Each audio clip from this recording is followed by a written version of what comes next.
부터 보는데 지금 공장 문을 열고 차량이 출발하는 영상을 지금 같이 보고 계십니다.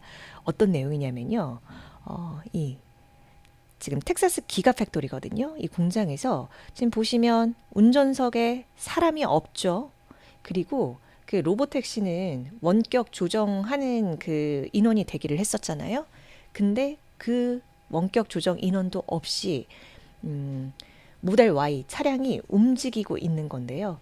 이 도로를 막 달리고 있죠. 그리고 앞에 트럭이 있으니 멈춰 섰다가 다시 운행을 시작을 하는 이 영상 모습을 보고 계십니다. 이거는 지금 측면에서 촬영이 된 건데 뭐냐면요.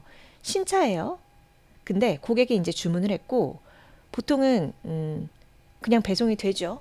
차량을 배송을 시키는데 자율주행으로 고객의 집까지 배송이 되는 모습을 여러분 영상으로 확인을 하고 계신 겁니다. 한 3분여 정도여서요. 제가 이야기하고 있으면 아마 도착을 해 있을 겁니다. 피디님 제가 이야기하다가 놓칠 수도 있을 것 같아서 왠지 도착한 것 같다 싶은 때가 오거든요. 그때 저한테 좀 말씀 좀 해주십시오. 제가 이야기하고 있을게요. 그러니까 보시면 요 FSD 접목을 해서 당연히 운전자랑 원격 조정 없이 이뤄졌고 원래 28일에 이 자율주행 첫 배송 시작을 한다고 했었거든요. 그런데 하루 앞당겨서 배송이 되는 영상을 공개를 합니다. 여러분 이 최초 키워드를 테슬라가 또 추가를 하긴 했어요. 완전 자율주행 신차 배송을 처음으로 성공을 했다. 그래서 머스크도 X에서 자축하더라고요. 예정보다 하루 앞서서 완수를 했다고 하면서 차 안에는 전혀 사람이 없고 어떤 순간에도 원격 조정으로 통제되지 않았다. 내가 아는 한 공공도로에서 사람이 타지 않고 완전 자율주행으로 차량을 인도한 게 이번이 처음이다. 이렇게 언급을 했죠. 요 보시면 이제 거의 도착을 해 가는 것 같은데요. 그쵸? 도로의 폭이 좀 좁아졌죠. 고속도로를 지나서 일반 도로로 간 모습입니다. 왠지 도착을 할 것 같아서 이 영상을 조금 더 살펴보도록 할까요? 보면 거기 이제 사람들이 엄청 웃는 모습으로 박수 치면서 나와요. 그 테슬라 이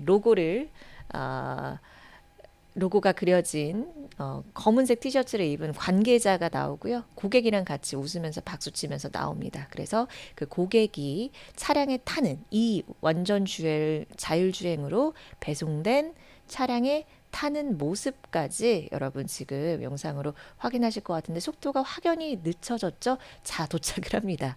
보시죠. 예, 이 풀 영상이 테슬라 X 계정에서는 30분 분량으로 사실 올라와 있었어요. 요거는 지금 3분 분량으로 단축이 된 거고요. 자, 보시면 저기에 관계자들이 있고 카키색 옷을 입은 사람이 고객이에요. 좋아합니다. 관계자는 박수치고 이렇게 차 문을 열어주면 고객이 자신의 테슬라 차량에 타는 모습까지가 영상의 마지막입니다. 자, 그래서 이 고속도로 내안에 그 속도 제한 내에서도 잘 운행이 됐다고 하고요. 예, 지금 뭐 제한 속도가 원래 65에서 75마일, 우리 걸로 보면 105km에서 120km 시속. 근데 한 시속 72마일 정도로 잘 달렸다고 해요. 그래서 약 116km 시속 요 빠르기로 운행이 됐다. 근데 이제 중요한 것은 이 완전 자율주행 기능을 이용을 해서 이런 배송이 실제 사업에 어디까지 어떻게 적용이 될지는 아직까지 미정입니다. 그래서 요 테슬라 사업 운영에 좀 의미 있는 부분이 될지까지는 조금은 지켜봐야 되는데 어쨌든 또 역사의 한 페인트를 테슬라가 최초라는 이름으로 같이 써졌다라는 점 오늘 소식으로 들어왔습니다. 그리고 두 번째 또 중요한 소식은요.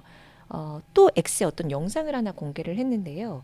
LFP 배터리 공장 완공에 가까워지고 있나? 이렇게 우리가 추측을 해볼 수 있는 거였어요. 어디다 세웠냐면 네바다주 스파크스에 건립 중인데요. 이 수입 배터리에 대한 의존도를 줄이고 테슬라의 지속 가능성 목표 달성에 기여할 것이다. 이렇게 쓰면서 영상을 공개를 했습니다. 작년 초에 이미 블룸버그에서 테슬라가 CATL로부터 유효 장비를 구입해서 이 스파크시에 LFP 배터리 공장을 세울 계획이라고 좀 보도를 한 바가 있었거든요. 이 일환이라고 보시면 될 것 같아요. 자, 그런데 머스크가 그러니까 본인이 지금 입장을 밝힌, 그러니까 트럼프의 하나의 크고 아름다운 법안, 이 감세 법안 관련해서 설전을 엄청 벌이다가 결국에는 약간 깨갱하면서 마무리를 했었잖아요. 근데 20여 일도 채 안 돼서 이거 정치적 자살행위다, 이런 입장을 다시 한번 밝혔습니다. 여러분, 요 크고 아름다운 법안 좀 소개를 드리면 우리 여러분은 잘 알고 계시겠지만 감세, 불법 이민 단속 강화, 이런 주요 트럼프의 국정 의제를 반영한 패키지 법안입니다. 요게요, 28일에 연방 상원 통과에 앞서서 진행된 절차 표결을 통과를 했습니다. 이 과정은요, 요 발의 법안을 토론, 표결, 요 다음 절차로 상정할지를 결정하는 그 초입 단계라고 보시면 될 것 같은데, 공화당이 다수당이죠, 상원이요. 그래서 100석 가운데 53석, 요렇게 지금 표결이 진행이 됐는데, 지금 찬성이 51표, 반대가 49표, 이렇게 가결이 결국 됐습니다.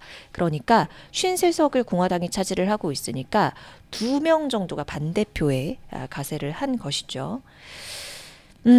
지금 어쨌든 세금 감면, 이게 트럼프의 대선 핵심 공약이었죠. 그래서 이것을 위한 포괄적인 법안인데, 이게 소득 상위 10%한테는 좋고, 중위권이나 저소득층에는 굉장히 불리하다라고 많이 그 미국 싱크탱크나 이런 연구 결과들 지금 좀 나오고 있는 상태예요.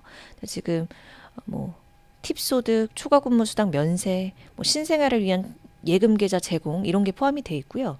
근데 이제 청정에너지 세액공제 폐지, 전기차 구매 시 세액공제 종료, 국경 통제, 불법 이민 단속 예산 확대, 이런 등등의 내용들이 담긴 법안입니다. 이게 근데 지금 지난달에 연방 하원을 통과를 했는데 상원에서 일부 조문이 수정이 됐거든요. 그래서 토론 과정에서 추가로 수정이 이뤄질 수도 있어서 상원을 최종 통과하더라도 하원을 다시 한번 통과를 해야 합니다. 이게 기한이 다음 달 4일까지거든요. 근데 이 4일까지 처리될지는 잘 모르겠어요.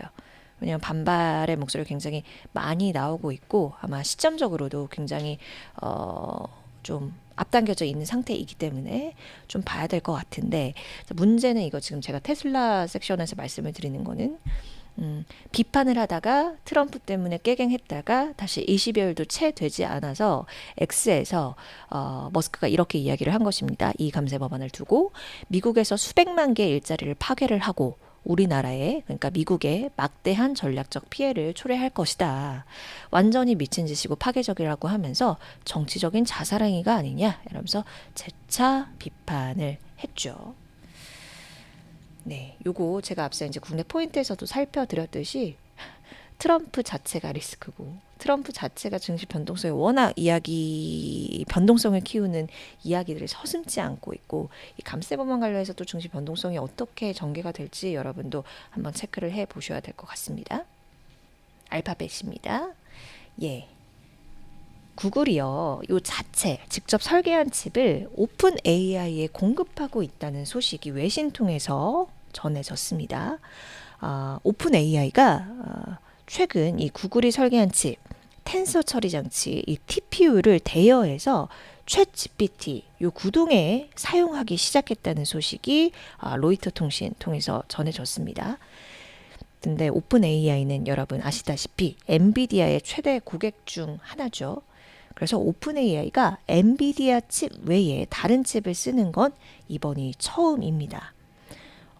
그래서 지금 한 번만 사용하는 것이 아니라 앞으로 오픈 AI가 엔비디아 칩뿐만이 아니라 구글 칩도 함께 사용할 전망이라는 소식이 들어왔는데요. 이 지금 구글이 개발한 TPU는요, 특정 형태의 인공지능 영상에 특화돼 있다고 해요.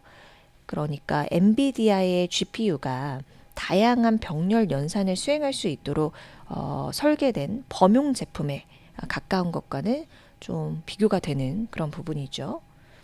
그래서 엔비디아 칩이 전반적으로 좋은 성능을 보장을 하면 구글은 설계 때 이미 염두에 둔 특정 작업에 한해서 맞춤형으로 이렇게 돌아가기 때문에 구글 칩이 오히려 이런 면에서 이런 효율 면에서는 더 나을 수도 있다. 이렇게 우리가 해석을 해볼 수 있는 얘기입니다. 문제는 우리가 이제 쟁점으로 봐야 되는 부분은 요 오픈 AI의 구글 쪽에서 손을 뻗으면서 요 엔비디아의 인공지능 칩 독주 체제에 어떠한 나비 효과를 가져올 수 있을까? 이걸 우리가 주목을 해봐야 되지 않을까 싶어요. 그러니까 원래 이제 구글 쪽에서는 고객사가 뭐 애플이나 일부 스타트업 정도만 있었다면 지금 오픈 AI라는 인공지능 거물이 추가가 됐기 때문이죠. 그렇지만 물론 뭐 엔비디아도 마찬가지긴 하지만요. 구글은 뭐 이 AI 관련해서도 또 다른 이 칩 설계 외의 부분 외에도 워낙 다른 빅테크들과 이 AI 경쟁 관계라는 점을 고려했을 때는 그 넓혀갈 수 있는 범위는 좀 제한이 될 수도 있겠다라는 생각이 들기도 하고요. 예, 이런 부분을 쟁점으로 여러분 보셔야 될 것 같고요. 이 칩 부분 관련해서는요. 그리고 두 번째는 그냥 나온 소식이라서 그냥 한번 전해드려요. 요 구글 랩스가요. 자기들 블로그를 통해서 패션 스타일 애플리케이션 도프를 공개를 했습니다. 요걸 통하면 직접 옷을 입지 않고도 만약에 제가 제 이 전신의 모습을 거기다 넣잖아요. 그러면 요게 이제 옷을 선택을 하면 자신이랑 어울리는지 제가 이 치마랑 어울리는지 이 바지랑 어울리는지 이 색은 어울리는지 확인할 수 있는 그러한 앱을 좀 출시를 했습니다.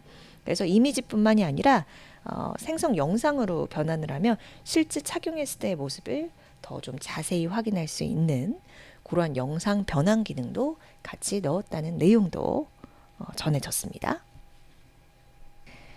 자, 저커버그가 직접 인력 영입에 나서는 가운데 또 이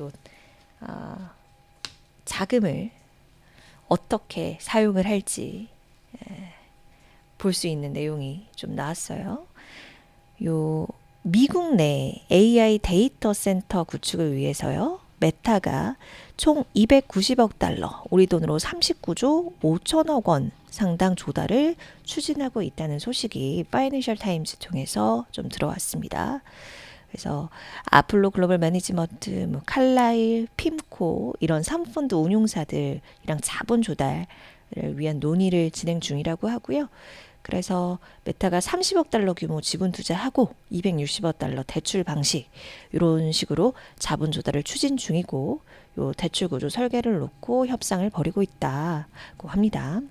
그래서 이제 자금 조달 같은 경우 모건 스탠리랑 협력 중이고 추가 자본 조달할 수도 있다고는 하고요. 대략적으로 이 정도 수준으로 지금 얘기가 되고 있는 것 같아요.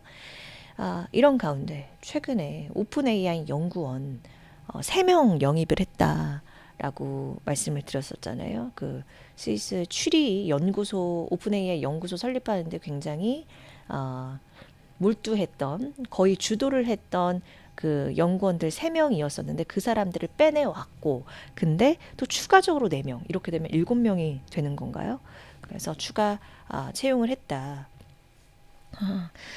우리 여러분들은 너무 잘 아시고 계시겠지만 이렇게 잇따라 메타가 연구원들을 빼가는 이유 최근 메타가 역점을 두고 추진 중인 초지능 프로젝트를 위해서입니다. 그래서 우수 인력을 확보해서 이 초지능 연구소 설립한 것 잘 수행을 하려고 하는 목적이겠죠. 인간을 뛰어넘는 AI 시스템. 지금도 사실 저는 지금 수준의 AI도 너무 깜짝깜짝 놀랄 때가 많은데 초지능 연구소라고 하니까 약간 무섭기도 기대되기도 궁금하기도 합니다. 여러분 어떠신지요? 그래서 지금 요 추가 4명 영입한 것과 더불어서요. 메타가 여러 그 스케일 AI도 지분 인수 나서고 알렉산더 왕도 영입을 하고 그 외에도 뭐 퍼플렉시티 인수 추진했다가 그건 불발됐다 뭐 등등의 여러 스타트업들 그리고 주요 AI 기업들 막 인수 추진한다 지분 투자 검토한다 이런 소식 전해드렸었잖아요. 근데 이제 플레이 AI라고 해서 AI를 이용해서 목소리 복제하는 걸 전문적으로 하는 AI 스타트업 인수를 위한 막바지 협상을 진행하고 있다는 소식까지 오늘 메타 얘기로 전달 드리려고 합니다. 자, 오늘 M7은 여기까지 여러분 좀 살펴보도록 할게요.